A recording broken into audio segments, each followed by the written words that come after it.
Caríssimos irmãos e irmãs, nós vamos continuar a conversar sobre a criança índigo.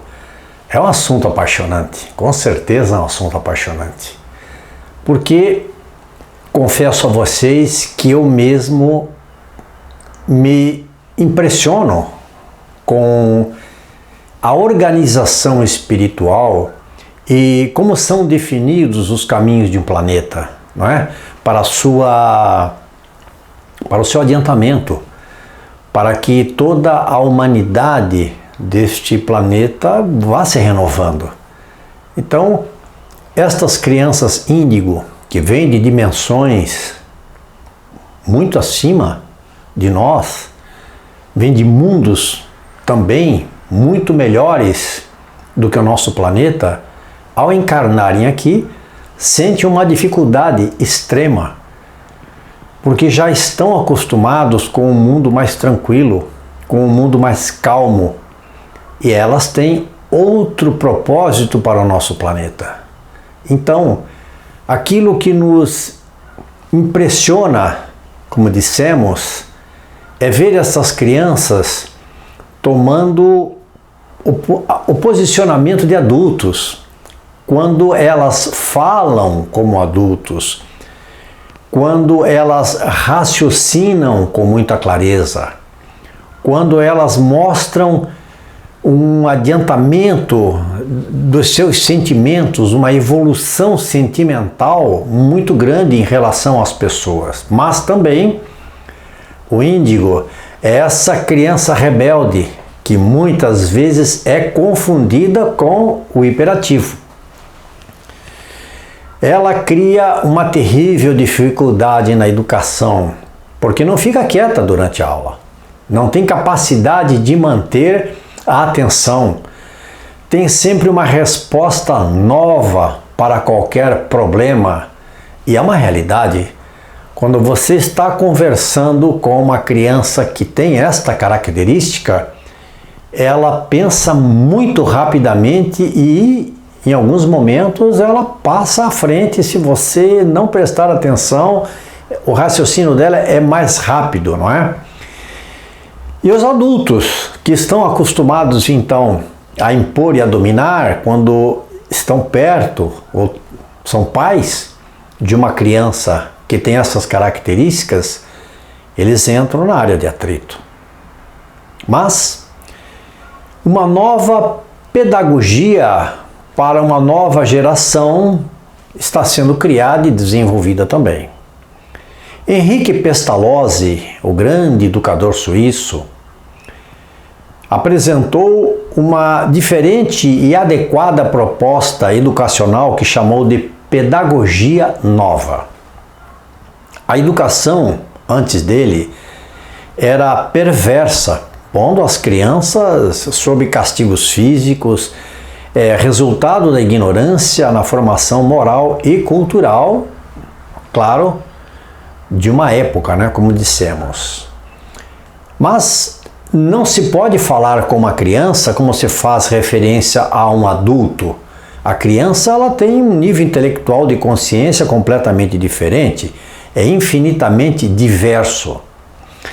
Friedrich Wilhelm August Froebel, nascido em 1782, foi um dos precursores da moderna educação, em que se reconhece que as crianças têm necessidade e capacidades específicas. É muito claro que esses educadores nasceram, como dissemos no vídeo anterior, vieram antes de que estas crianças começassem a chegar no nosso planeta, que foi por volta de 1970. Mas estes educadores vieram antes para preparar o caminho para que quando estas crianças encarnassem, já houvesse uma deliberação a respeito de como educar crianças com dificuldades. Maria Montessori, nascida em 1870, foi a primeira mulher a se tornar médica na Itália. iniciou os seus trabalhos em pediatria. Ela era uma médica, uma pediatra, e ela observou que as crianças com problemas mais precisavam de educação do que tratamento médico. Essas observações de Maria Montessori a levaram a desenvolver um método de educação moderna atual, não é? Utilizando técnicas que hoje são chamadas de método Montessori, que é um método desenvolvido por ela. Os técnicos da psicologia índigo concordam que os métodos montessoriano e Waldorf são os mais eficientes para as crianças da nova era.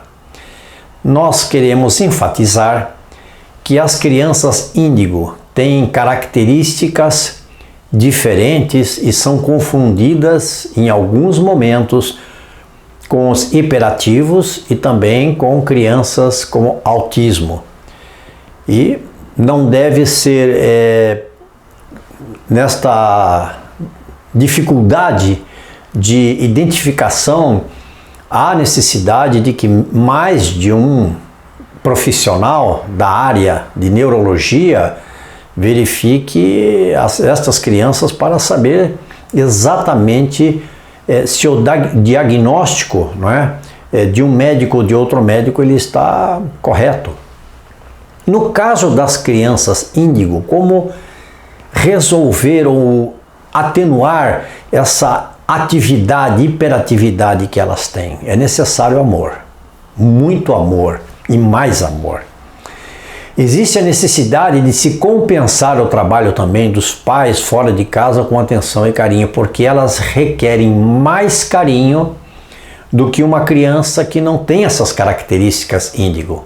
Elas têm, por virem de mundos mais adiantados, onde o amor está estabelecido de uma forma mais sentimental, não é? Mais envolvente, elas têm essa necessidade, elas precisam desse carinho, precisam dessa atenção dos pais, e também os pais precisam, obviamente, perceber que esta criança que está ali solicitando, muitas vezes fazendo barulho, chamando atenção, ela está precisando realmente da atenção do pai ou da mãe naquele momento ali, ou dos dois, não é? Na pergunta 383 do Livro dos Espíritos, Kardec perguntou aos espíritos qual a finalidade da infância. É uma pergunta interessantíssima, não é? Porque, claro, há necessidade do desenvolvimento para que a criança chegue ao seu estado de maturidade, o estado adulto, onde o espírito vai estar pleno das suas capacidades. Mas qual a finalidade da criança no sentido de o que fazer neste período em que o espírito está na fase infantil? E a resposta foi de que o espírito reencarnado, para se aperfeiçoar, é mais acessível nesta fase. Ele tem mais acessibilidade. O cérebro dele está mais disposto a aprender e a escutar, não é? Porque nesta fase ele tem as impressões que recebe e que ele consegue guardar com mais segurança, inclusive. E o que devem contribuir os que estão encarregados da sua educação? Isso é fundamental. Os pais que têm este encargo de receber um filho ou índigo, ou não índigo, ou enfim, eles estão encarregados de orientarem essas crianças, e a fase infantil ela é importantíssima para que a criança no futuro possa desenvolver as suas capacidades, não é? Que ela tem para poder aqui no mundo em que ela encarnou desenvolver o seu melhor potencial. E nesse sentido, a criança índigo ela não deve ser reprimida. Se você perceber que você tem uma criança índigo, não é? Nas suas mãos como pai, como pais, ou que estejam perto de você, essa criança ela não deve ser reprimida, mas sim esclarecida. Quando você reprime, você deixa a criança sem o embasamento do que você está querendo dizer. Ela não está lhe entendendo. Não é? Você não deu subterfúgios para que ela possa entender qual é o seu raciocínio. Então você está reprimindo a criança. Você não está esclarecendo o assunto o qual você quer que ela entenda, o que ela faça, o que ela respeite. Então ela não deve ser reprimida, mas esclarecida. Quando ela percebe aquilo que é, o que ela é e o que nós queremos desta criança, ela começa a sentir-se bem. Os pais que não entendem as crianças índigo e revoltam-se e castigam essas crianças, porque, como dissemos, são crianças com dificuldades de você educar, não é? Elas não param quietas, elas não ficam em filas, elas têm dificuldades de concentração na escola e tudo mais.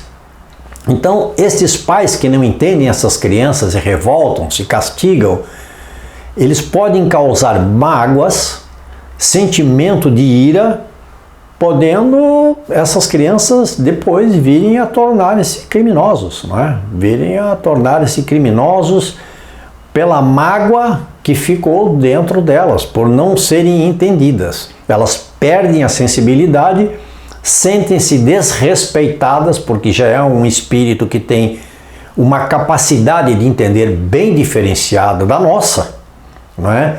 Eles têm o alcance do sentimento, como dissemos, porque eles têm o hemisfério, o cérebro tem 2 hemisférios, o lado esquerdo da razão, da matemática, não é?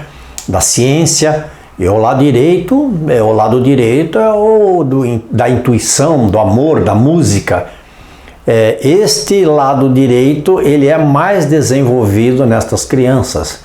Então, aqueles pais que não compreendem isto estão afetando exatamente esse sentimento onde a sensibilidade ela deixa de existir e essas crianças não estão sendo respeitadas naquilo que elas já alcançaram na sua evolução espiritual. A educação desses índigos, ela deve ser mais espiritualizada, não é? Onde pais e filhos aprendam a ver-se muito mais como uma preciosa dentro de uma família, mas observando uma preciosa oportunidade na reencarnação, onde os pais têm e deveriam ter orgulho por terem já um espírito diferenciado que está ali solicitando a eles que desenvolvam também este lado direito do seu cérebro, né? Da sensibilidade, do amor, como dissemos. O grande educador espírita Eurípides Barzanufo falou há mais de um século que devemos educar os jovens falando de espírito para espírito, exercitando o carinho e o amor para com eles.